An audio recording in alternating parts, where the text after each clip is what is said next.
के सिद्धांत के अनुसार ईश्वर अपने कार्य के निर्बल होने की आवश्यकता नहीं है। ब्राह्मणी धर्म कहता है कि जब जब धर्म की हानि होती है तो ईश्वर अवतार लेता है और वो ईश्वर को परिपूर्ण मानते हैं।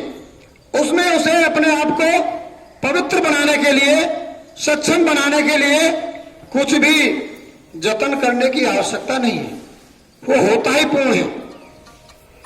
अवतारवाद का ब्राह्मणी सिद्धांत यही कहता है कि ईश्वर अनेक रूप धारण करके अपने अनुयायियों, अपने भक्तों की रक्षा करता है। और ब्राह्मणी धर्म क्या कहता है कि ईश्वर अवतार तो लेता है जो धर्म की हानि होती है, लेकिन वो रक्षा किसकी करता है? अपने भक्तों की। अभी हमने बताया कि जो बुद्धत्व प्राप्त होता है, जो बुद्ध होता है, वो धर्म निर्गाह होता है, वो भेदभाव नहीं करता कौन भक्त है कौन दुश्मन है। परोपकार करना ही, कल्याण करना ही उसका एकमात्र उद्देश्य होता है, किसी को दंड देना नहीं। लेकिन ब्राह्मणी धर्म कहता है कि भगवान दंड भी देने के लिए आता है और रक्षा करता है तो किसकी करता है? अपने भक्तों की। और जो भक्त नहीं है तो उसको तो दंड देगा ही देगा। और भक्त कौन हो सकता है भगवान का? ब्राह्मण। शूद्र को तो वेद शास्त्र और ब्राह्मण ग्रंथों के अनुसार भगवान का भक्त होने का अधिकार नहीं है, उसे तो भक्ति का ही अधिकार नहीं था भगवान की का, तो भक्त नहीं हो सकता। और भक्त नहीं हो सकता तो अवतार उस शूद्र की रक्षा नहीं कर सकता। ये भगवान बुद्ध की व्याख्या है, मेरी अपनी व्याख्या नहीं है। मैं भगवान बुद्ध के उस पवित्र वाणी को बता रहा हूं जो 2,500 साल पूर्व भगवान बुद्ध ने किन कारणों से, किन तर्कों से, किस धम्म चर्चा से और किस धम्म संवाद से ब्राह्मणी धर्म का त्याग किया, ब्राह्मणी धर्म के वेद शास्त्रों और वेदों का त्याग किया। यह बात मैं भगवान बुद्ध की वाणी बता रहा हूं। तो अवतारवाद के सिद्धांत के अनुसार ईश्वर को अपने कार्य में निर्बल होने की आवश्यकता नहीं है। अवतारवाद का ब्राह्मणी सिद्धांत यही कहता है कि ईश्वर अनेक रूप धारण करके अपने अनुयायियों की, अपने भक्तों की रक्षा करता है, चाहे वो ईश्वर आचरण में कितना भी अपवित्र और अनैतिक क्यों हो। आपने देखा है ब्राह्मणी धर्म के अनुसार जब जब जरूरत पड़ती है तो भगवान ब्राह रूप भी धारण कर लेता है। अब ब्राह कहते हैं शुगर को, यानी उसे भक्तों की रक्षा करनी है तो भगवान शुगर में भी अवतरित हो सकता है। और शुगर को कोई साधना करने की जरूरत तो होती नहीं, उसे कोई ध्यान साधना की जरूरत तो होती नहीं, वो गधा का रूप भी धारण कर सकता है, वो सिंह का रूप भी धारण कर सकता है अगर किसी की हत्या करनी है तो। कौन? भगवान। ये कौन कहता है? ब्राह्मण दर्शन, ब्राह्मण शास्त्र कहते हैं। और उसे सुअर वन के भी, गधा वन के भी, शेर वन के भी रक्षा करनी है तो किसकी करनी है? केवल अपने भक्तों की। और बाकी दंड किसको देना है? जो भक्तों का दुश्मन है। जो भक्तों का दुश्मन है वो भगवान का दुश्मन है। लेकिन भगवान बुद्ध कहते हैं नहीं, जो बुद्धत्व प्राप्त है, जो संसार का सृष्टा है, उसकी नजर में कोई भेद नहीं होता। दुश्मन भी उसने पैदा किया है और भक्त भी उसी ने पैदा किया है, सब उसी की संरचना है। और उसकी संरचना में त्रुटि कैसे हो सकती है? इधर तो आप कहते हो भरपूर होता है, वो जो कुछ करता है अच्छा करता है, और इधर आप कहते हैं कि नहीं, दुष्ट भी पैदा हो गए और भक्त भी पैदा हो गए। किसने कर दिए?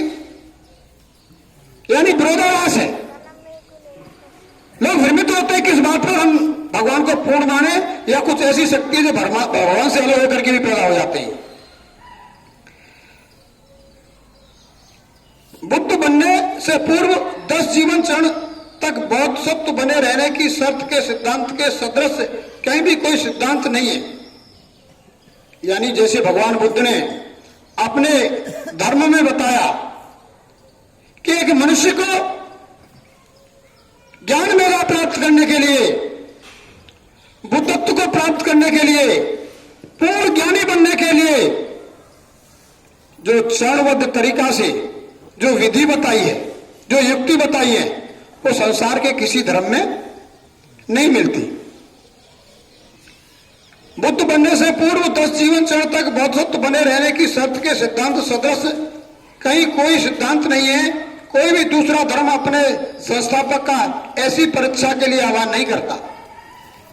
यानी सारे विश्व में बहुत सारे अनेक धर्म हैं, हम सभी धर्मों का सम्मान करते हैं, लेकिन जो धर्म होने वाली है वो अपने धर्म संस्थापक के आचरण पर, उनकी वाणी पर, उनके ज्ञान पर सत्य और असत्य की कसौटी का कोई पैमाना लगाने का अधिकार नहीं देता। उनका जैसा भी आचरण रहा है, उनका जैसा भी व्यक्तित्व कृतित्व रहा है, वो अनुकरणीय है। अगर उसके खिलाफ कोई प्रसन्न चिन्ह लगाया जाता है तो बुद्ध धर्म के अलावा अन्य धर्म के लोगों को अगर ऐसा करते हैं तो उन्हें धर्म विरोधी माना जाता है। उनके लिए फरमान जारी हो जाता है कि धर्म विरोधी है, उस धर्म के संस्थापक का विरोधी है तो उन भक्तों का भी विरोधी है और उसे सजा दे दी जाती है। लेकिन बुद्ध धर्म अपने भगवान की भी कसौटी देता है और भगवान बुद्ध ने संसार के सामने अपनी परीक्षा दी। अपने को ज्ञान की कसौटी पर, अपने को चरित्र की कसौटी पर, अपने को ईमान की कसौटी पर, अपने को दया, करुणा और मैत्री की कसौटी पर खरा उतारा। यह परीक्षा देने के बाद में, इन साधनाओं से गुजरने के बाद में तथागत बुद्ध हुए और बुद्ध होकर के मेघा को प्राप्त हुए, ज्ञान की वर्षा की, संपूर्ण संसार लाभान्वित हुआ। इसलिए भारत की सरजमी भगवान बुद्ध की पवित्र वाणी की वर्षा से इतनी उर्वरक हुई, इतनी उर्वरक हुई कि भारत ज्ञान से और धन संपदा से इतना परिपूर्ण हो गया कि भारत को सोने की चिड़िया कहा जाने लगा। भारत में दूध दही की नदियां बही जाने लगी। यह बात इतिहास विधि लोग कहते हैं, ये धर्म के मर्मज्ञ लोग कहते हैं कि भारत विश्व गुरु बना। यह विश्व गुरु कब बना और कैसे बना? संपदा से, ज्ञान की संपदा से। इसलिए भगवान बुद्ध के दर्शन को आज भी विश्व के तमाम देश मानते हैं, अपने को ऋणी मानते हैं। भारत के प्रति पैर करके भी नहीं सो सकते। वो उसके बारे में कुछ गलत धारणाएं चित्त में भी पैदा नहीं करते, क्योंकि वो उनके धर्म गुरु की धर्म स्थल है, जन्म स्थल है। इसलिए हे धर्म बंधुओं, भारत को पुनः विश्व गुरु बनाना है और संपन्न बनाना है, सोने की चिड़िया बनाना है। यहाँ पर दही दूध की पुनः नदियां बहें, प्रत्येक भारत का नागरिक संपन्न हो, आपस में मैत्री और करुणा हो और भाईचारा हो।